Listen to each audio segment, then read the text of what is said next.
Hi guys, ito ang darating ngayong araw. As you can see, nakikita nyo naman sila kumakain ng mga tanghali na ito. And then, after kumain, pinatulog ko na yung anak ko. And then, dumating yung mga parcel. Separate na sila. And then, deliver na later. Ayan, routine nila yan guys. Mag-away bate. Pag may napikon, iyak. As you can see, tignan nyo naman yung bunso namin. Inaasar niya yung kuya niya nagta-tablet. Ewan ko dyan sa dalawang yan, normal na ata sa kanilang magganyan, mag-away bate. Oh, tignan mo nga.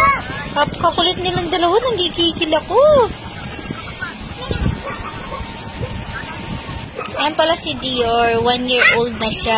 So, nag-hakbang-hakbang naman na siya pa unti-unti. Yun, nag-grow up na siya. Magaling na yan umakyat guys. Kung alam nyo lang. Ayan o. Diba? Si Kenzie.